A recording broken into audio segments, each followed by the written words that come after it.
Hello, नमस्ते, प्रणाम। हमारे पांडे लोकगीत चैनल में सभी भाई बहन का स्वागत है। भजन सुनाने चल रही हूँ, कैसा लगेगा आप लोग कमेंट करके लाइक करके बताइएगा, और जो नया होगा सब्सक्राइब कर लीजिएगा। गौरा मैया के गोरे गोरे हाथ में है खूब रची।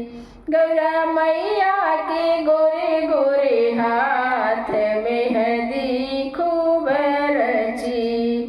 खूब रची हो खूब रची, खूब रची हो खूब रची। गौरा मैया के गोरे गोरे हाथ में है खूब रची। ए मेहंदी तो गणपति जी लाए, तो मेहंदी गणपति जी लाए, गणपति जी लाए, गणपति जी लाए, गणपति जी लाए, गणपति जी लाए। रिद्धि सिद्धि लगाए दोनों हाथ में है खूब रची। रिद्धि सिद्धि लगाए हाथ में है खूब रची। गौरा मैया के गोरे गोरे हाथ में है खूब रची। गौरा मैया के गोरे गोरे हाथ में है खूब रची। ए मेहंदी तो ब्रह्मा जी लाए, तो मेहंदी ब्रह्मा जी लाए। ब्रह्माणी लगाए दोनों हाथ में है खूब रची। ब्रह्माणी लगाए दोनों हाथ में है खूब रची। गौरा मैया के गोरे गोरे हाथ में है खूब रची। ए मेहंदी तो विष्णु जी लाए, तो मेहंदी विष्णु जी लाए। लक्ष्मी मैया लगाए दोनों हाथ में है खूब रची। लक्ष्मी मैया लगाए दोनों हाथ में है खूब रची। गौरा मैया के गोरे गोरे हाथ में है खूब रची।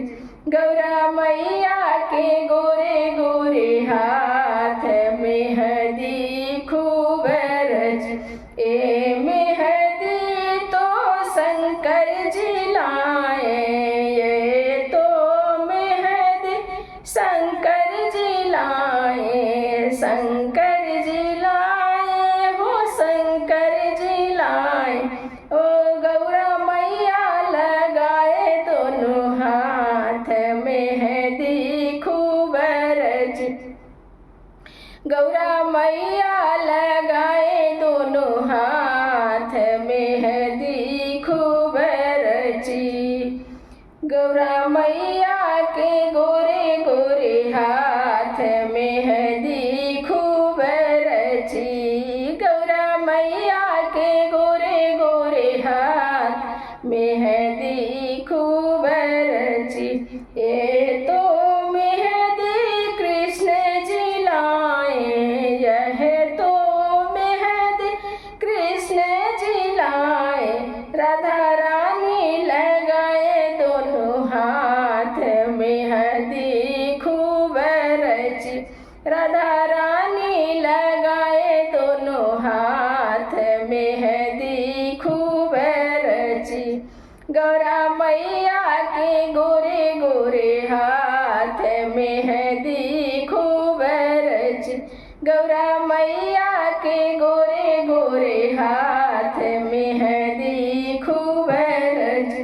ए मेहंदी तो भक्त जन लाए, यह मेहंदी तो शिष्या बहिना लाए।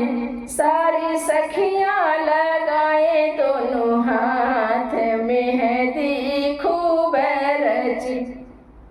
सारी सखियाँ लगाए दोनों हाथ, मेहंदी खूब रच गौरा मैया के गोरे गोरे हाथ, मेहंदी खूब रच गौरा मैया के